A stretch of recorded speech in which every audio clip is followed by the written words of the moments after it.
What it is, what it do, what it is, lads and ladettes. Happy Friday. I know the days seem to be running all back together, but hopefully you're staying safe and keeping your mind busy. But there's a lot of games to keep you busy, and I got some gaming news for you. This, of course, is the show where I bring you the news today from yesterday. And I want to start off with, you remember when they said they were going to make a Crash Bandicoot mobile game some months ago? Yeah, I remember that too, very briefly, but just the other day it launched out of nowhere, a soft launch. And this is from IGN, written by Jordan Alaman. It says, Crash Bandicoot mobile game gets surprise soft launch. A Crash Bandicoot mobile game has unexpectedly soft launched on Android in select regions.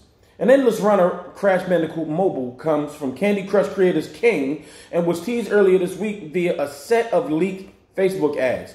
Soft launches allow developers to release the game in certain areas, allowing them to fix bugs and test server capacity before a full rollout. Now, I am a Crash Bandicoot fan. I was a Crash Bandicoot kid when the PlayStation first came out. I've always loved Crash Bandicoot, but a mobile game and an endless runner, I'm not sure about that. I mean, right now I don't have a lot of time to play mobile games because I'm home and playing my console games.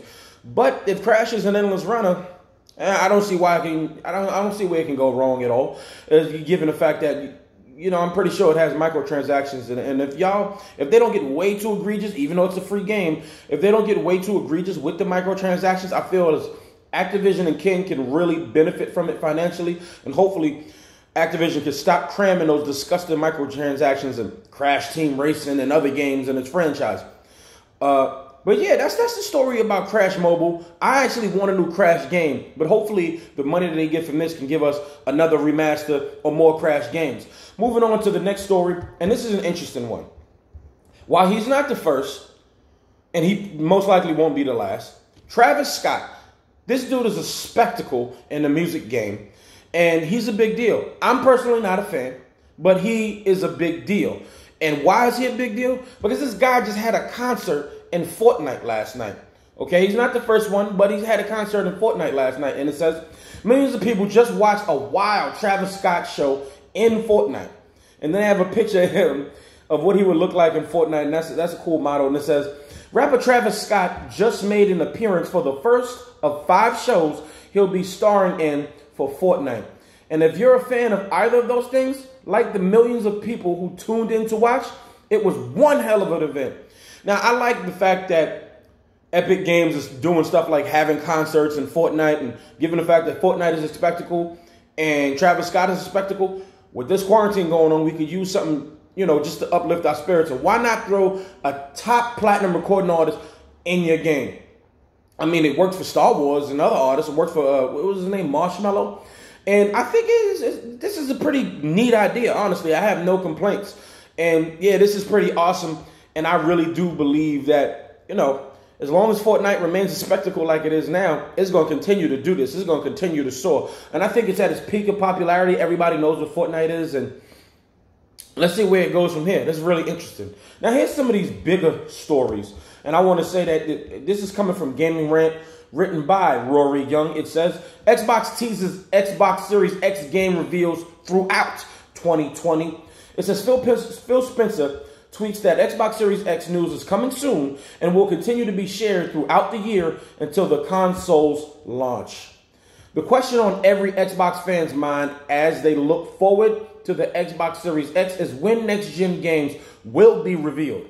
Virtually no games have been confirmed for the Xbox Series X launch outside of Halo Infinite, so the hype is more than understandable. Xbox Phil Spencer has heard fans' requests for an update teasing fans once again about Xbox's big plans for the rest of 2020. And here's a tweet just from yesterday, and it's said by Wookerman in my bunker playing games, and it says, hi Phil, how are you feeling about the eventual reveals of new games and new info on the Series X later this year? How is planning going? There are definitely a lot of hungry fans out here. Phil replies, reviewed plans yesterday for continued sharing throughout launch team is doing great work in adapting. I've never been more excited about Xbox plans. We've heard you. You want transparency, authenticity. We plan to keep showing that way. Next step is not too much of a wait. So I'm all for it. I want to see what's coming on, what's happening. I think Xbox has been doing an amazing job these last 2 years with Game Pass, Games with Gold. Now, their library isn't the best. I've been sick of Gears. That's why I really didn't get into Gears 5. Not saying that these aren't good games, but they didn't change. When you got Sony coming out with games like God of War and Spider-Man that completely changed the game, you're looking for something like that for basically other systems. If you take it to Nintendo, they have Mario, and they done reinvented Mario numerous times. We got Donkey Kong, they got games like ARMS and stuff. I want new and original IP on the Xbox Series X because that system is going to be a monster of a powerhouse, and I can't wait. And as I said yesterday, I'm a huge Halo fan, so I'm ecstatic to see what's going on. And also Hellblade. That game visually is something serious, and the story is great, and it's also a big thing to try to raise awareness for mental health. So I'm really, really excited to see the developments and what happens over the course of the year. We'll see what happens when E3 was supposed to happen. We'll see what happens when it comes up, and we'll see what's going to be revealed. I'm really, really excited about this. And lads and lads, here we go. Another story, and, well, it's finally confirmed. Vince McMahon himself confirmed that WWE is not having a WWE 2K21. This is coming to you from IGN, written by Matt Kim, and it says, WWE says there's no WWE 2K21. There will be no WWE 2K game this year. We confirmed in today's first quarter earnings call that WWE 2K21 has been canceled. During a Q&A, WWE Interim Chief Financial Officer Frank Riddick revealed there's not going to be a launch of a game this year when asked about a new WWE 2K title. The confirmation follows rumors that WWE 2K21 was canceled this year. There's been some turbulence with the WWE 2K series after 2K20 was panned by critics for its poor performance, numerous glitches, and bugs. Now, it's not funny, but it is funny because WWE 2K20 hasn't really been good since, I think, just the beginning of the 2K series. That was pretty good, but it hasn't been as great as it could have been.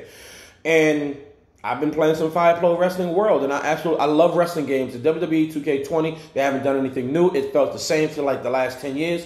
So hopefully they can go back to the drawing board, figure something out. I do also remember that there was supposed to be a supplemental game, and they said nothing about it yet, but we still have time, man. Maybe around June, maybe the end of May, we'll hear something about it. But with no WWE 2K21, they can go back to the drawing board, get stuff together, and really try to lock it down for 2K22. And I'm hoping that they do. Now, I don't watch WWE anymore, but I would probably still play the wrestling games. And, yeah, I'm all about AEW. Moving on to the last and final story, and this is big news. So, if you really wanted to play this, I'm sure you played it already. But if you played it, sold it, and want to play it again, and happen to own an Xbox, well, Red Dead Redemption 2 is coming to the Game Pass. But something else is leaving. And this is coming from GameSpot, written by Steve Watson. It says, Xbox Game Pass for Xbox One is getting another big game from Rockstar. Red Dead Redemption 2 will join the subscription service on May 7th, Microsoft has announced. Red Dead Redemption 2 is a prequel to the highly regarded 2010 game Red Dead Redemption, showing the fall of the Van der Linde gang through the eyes of one of the gang's most trusted enforcers, Arthur Morgan. As the group is chased across the country by lawmen and bounty hunters, tensions rise and rifts appear in the tight-knit group. The Game Pass version will also include full access to the Red Dead Online multiplayer mode. You can preload it now if you're a Game Pass subscriber. Now, if you've been paying attention to my channel for the last 2 years or so, you see that I played the first hour of Red Dead Redemption 2. And it's a no for me, dog. Even on Game Pass, it's still a no for me, dog. Am I discounting it? Am I discrediting how good of a game it is? Absolutely not. It is just not for me, but I realize the spectacle that it is. I realize how awesome it is to so many people. So many people waited with bated breath for this game to come out. and they got it. They loved it. And if you want to play it again, and you want another and you want to play for the first time, why not? May 7th. Here's your chance. Lads and lads, let me know what you think about all of the stories I spoke about today. I thank you so much for tuning in. I would also thank you for staying home, and staying safe. This video is finito.